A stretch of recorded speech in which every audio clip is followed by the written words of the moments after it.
මේ අවස්ථාවේ අදෝසිත දේශපාලනයක් බවට මේ රටේ ඉහළ දේශපාලන නායකත්වය පැවැත්වීමට නියමිතව තිබෙන්නේ. ඉතින් ක්‍රමානුකූලව කල් දමමින් හසර නෑ ඉරහසර නෑ ආදරණීය හිතවතුනි අපි කතා කරන්නම් පසුවට එහෙනම් මේ ඔබ ඉදිරියට ඇවිල්ලා ඉන්නේ තමුන්ගේ වැටුප පවා නොතකන උදේහවා ජනතාව වෙනුවෙන් වෙහෙසෙන්නට කැමති අපි හොඳින් තෝරලා බේරලා කිරලා මැනලා හරියට මැණික් ටිකක් හොයාගන්නවා වගේ ගල් බොරළු ඉවත දාලා බොහොම වටිනා උපමට්ටම් කළ මිනිස්සු ටිකක් මේ අපි හොයාගෙන ඉන්නේ ගහනුන් සහ මිනිසුන් ජාල නගර සභාවට සේවය කළ හැකි අභීත මිනිසුන් අදෝෂිත මිනිසුන් කෝටි ගණනකට බිලේට ගන්නට බැරේ යහපත් මිනිසුන් ප්‍රතිපත්ති භාවාදර නොදෙන මිනිසුන් ඔවුන් හෙට දවස ඔබේ දරුවාගේ අනාගතය අධ්‍යාපනය සෞඛ්‍ය එවැගේම මේ අපි සූදානම් කරලා තියෙන අපේ පරිසර ව්‍යාපෘති සංචාරක ව්‍යාපෘති එවැගේම කසල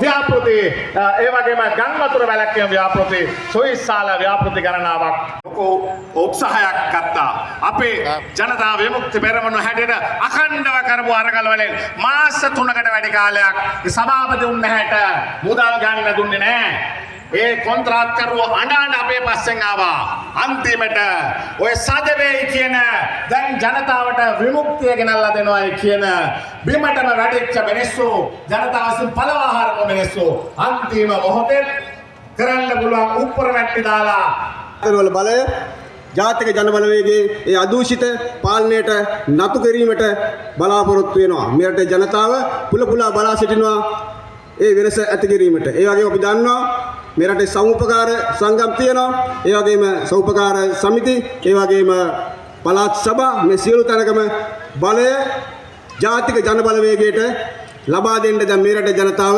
සූදානම් වෙලා ඉන්නේ. ඉතින් මේ මොහොතේ අපි මේ ජාල නගර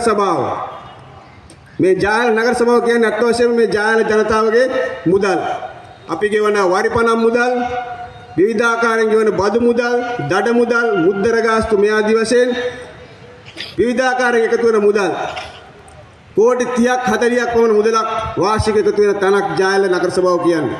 ඉතින් මේ නගර සභාව එකතු වෙන මුදල් නිවැරදි කළමනාකරණය අපේ අපේක්ෂා පෙරදරව සිටි ජාතික ජනබලවේගයේ ජාතික විධායක සභික එවැගේම ශ්‍රී ලංකා ප්‍රජාතාන්ත්‍රික සමාජවාදී ජනරජයේ කම්කරු නියෝජ්‍ය අමාත්‍ය නරින්ද්‍ර ජයසිංහ සහෝදරයාව ජනහමුව වෙනුවෙන් ආදරෙන් ලෙන්ගතුව හෘදයාංගමුව සහෝදරත්වයෙන් මේ අවස්ථාවේදී පිළිගනු ලබනවා.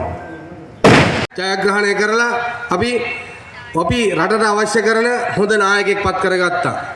ඇත්තට මේ නායකයා අනුර කුමාර දිසානායක සහෝදරයා ජනාධිපතිවරයා මේ වෙද්දී අපේ රටට ලොකු වැඩ කොටසක් කරගෙන යනවා. ඒ වගේම තමයි ඔබ පාර්ලිමේන්තු මැතිවරණයේදී ඔබ සියලු දෙනාම අපි ඔක්කොම එකතු වෙලා මේ රටේ විශේෂ වෙනසක් කෙරුවා. මොකද්ද? තනි පක්ෂයක් එකතු වෙලා මුළු ශ්‍රී ලංකාව තුලම පක්ෂ පාට ભેද වලින් තොරව ඒ වගේම ಜಾති ආගම් වලින් ભેද තොරව පාර්ලිමේන්තුවට 159ක පාර්ලිමේන්තු මන්ත්‍රීවරුන් පත් කෙරුවා. ඒ පත් කරපු එක ඔබ දන්නවද? අපි පටන් ගත්තේ තිබුණේ මේ රට බංකොලොත් රටක්.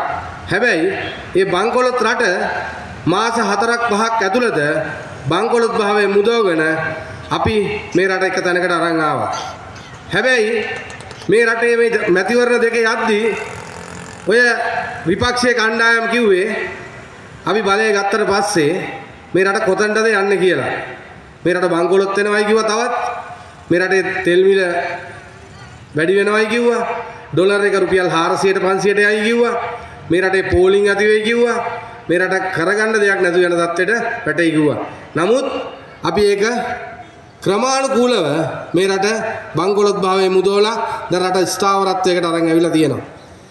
ඒ කෙරුවේ මේ ඔබ සියලු දෙනාම එකතු වෙලා ඒ කරපු වෙනස. ඒ වෙනස මොකද්ද? ඒ වෙනස තමයි මේ රට මේ තත්ත්වයට අරන් එන්න කරපු උත්සාහය. හැබැයි ඔබ හිතන්න අපි මේ රට මෙතනට අරන් එන්න ලොකු ව්‍යාපෘති අරන් ආවේ නැහැ මේ රටට. ලොකු වැඩසටහන් ගෙනාවේ නැහැ. අපි කරපු එකම දේ තමයි මේ රටේ මෙතෙක් කාලයක් අරන් ආපු නාස්තිය, දූෂණය, වංචාව, කොමිස් ගැහිල්ල, හොරකම නවත්තපු එක. වෙන කිසි දෙයක් අපි කරුවේ නැහැ. පාර්ලිමේන්තුව ඇතුලේ හිටපු සියලුම දෙනා කරුවේ ඔන්න ඔය ටික විතරයි. අන්න ඒ ටිකත් නගර සභාවට, ප්‍රාදේශ සභාවට කරන්න තමයි අපි ඔබට කතා කරලා කියන්නේ මේ මැතිවරණය ඉතාමත් විශේෂ එකක් කියලා. මොකද විශේෂ එකක් කියන්නේ මේ මැතිවරණයේදී ඔබ හිතන්නේ 450. අපි ගිහිල්ලා මාසයක් කමාරක් යනකොට ඕක 2000ක් බවට පත් කරා. ඕන් අපි කරපු එක වැරද්දක්.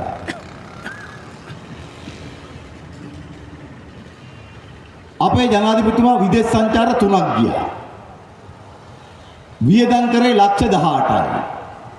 මහින්ද රාජපක්ෂ විදේශ සංචාර සඳහා ලක්ෂ 50000කට වැඩිය වියදම් කරලා තියෙනවා. ඔන්න අපි කරපු තව. ඒකනේ තව වැරද්දක්. ඒකනේ චාමර සම්පත් ලැබුවේ ෆුඩ් බෝඩ් එකේ ගියාද? බාග ටිකට් අරන් ගියාද එහෙම කියලා. ඊළඟට ගමනක් යනකොට අපිටත් එහෙමයි. පොකට් මනි හම්බ වෙනවා අමාත්‍යාංශයෙන්. නැත්තම් ජනාධිපතිතුමාට හම්බ වෙනවා ජනාධිපති කාර්යාලයෙන් පොකට් මනි. අතරමඟ පොඩි පොඩි දේවල් වලට වියදම් කරනවා. ජනාධිපතිතුමාට අnder සහෝදරට හම්බ වුණා ඩොලර් 2000. ආසන්න වශයෙන් ලක්ෂ නේද දිනේ. අපේ සහෝදරයා. ආසන්න වශයෙන් ලක්ෂ 6ක් විතරනේ. ලක්ෂ 6ක් විතර. ලක්ෂ 6ක් විතර හම්බ වුණා පොකට් මනි.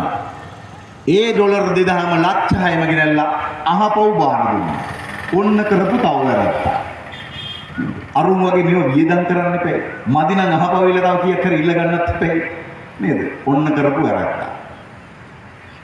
අපිට හම්බ වෙනවා ඇමතිවරු විදියට අපිට හම්බ වෙනවා පාර්ලිමේන්තුවෙන් තෙල් වලට දීමනාව. අමාත්‍යාංශයෙන් අපිට හම්බ වෙනවා වෙනම තෙල් වලට දීමනාව. ඇමතිවරුන්ට මට නම් තව එකක් හම්බ වෙනවා 3යි. මොකද තුන්වෙනි එක මම දිස්ත්‍රික් සභාපති සම්බන්ධීකරණ කමිටුවේ මට හම්බ වෙනවා තවත් ලීටර් 300ක් තෙල්. ලීටර් 300ක්. අපි ගන්නේ ඔය තුනෙන් එකයි. අමාත්‍යාංශයෙන් හම්බෙන එක විතරයි අපි ගන්නේ. ඔන්න කරපු තව වැරද්දක්. මට හම්බුණා දිස්ත්‍රික්කෙන් දිස්ත්‍රික් සභාපති විදියට ප්‍රාඩෝ රථයක්. මම 10 වැඩ බාරගෙන මට එදාම ගිහලා පෙන්නවා මෙන්න ඔබතුමාගේ නිල වාහනය. බැටරිය දාන්න ඕන කිව්වා, ටයර් දාන්න ඕන කිව්වා. කාලයක් තිස්සේ දුවලා නැහැ. ඒව ටික දාලා හදලා ගන්න පුළුවන් කිව්වා. මං කව බැටරිය දාලා ටයර් ටික දාලා ඕක ගිහින් බාර දෙන්න ජනාධිපති ලේකම් කාර්යාලයට. ඔන්න අපි කරපු තව වැරද්දක්. මේ විදිහ ගත්තොත් නේද තව ගොඩක් තියෙනවා අපි කරපු වැරදි. ඒ જાති වැරදි කරන්න තමයි අපි ලබන 6 වෙනිදා නගර සභාවත් පත් කරන්න කියලා කියන්නේ. නේද? ඒ જાති වැරදි කරන්න. හොරකම නතර කරන්න. වංචාව නතර කරන්න. අපි ජනාධිපති වෙනලා අපේ 160 දෙනා 1 රුපියලක් හොරකම් කරා කියලා මේ කිසිවෙකුට චෝදනා කරන්න බෑ. කිසි කෙනෙකුට කියන්නේ බෑ. පාර්ලිමේන්තුවේ නම් බොරු එක ටෙන්ඩර් මගදී අරවම ගැන කියනවා. අපි ඒගොල්ලන්ට හැමදාම කව එළිය ඇවිල්ලා පුළුවන් නම් කියන්න අපි 1 රුපියලක් හොරකම් කරා කියලා කියන්නේ නැහැ. එළිය කිව්වොත් නඩු. දැන් මං කිව්වේ එළිය. ඒක ඕනනම් ඔය අයට නඩු දාන්න පුළුවන්. මං නම් කිව්වට නඩු දාන්න පුළුවන්.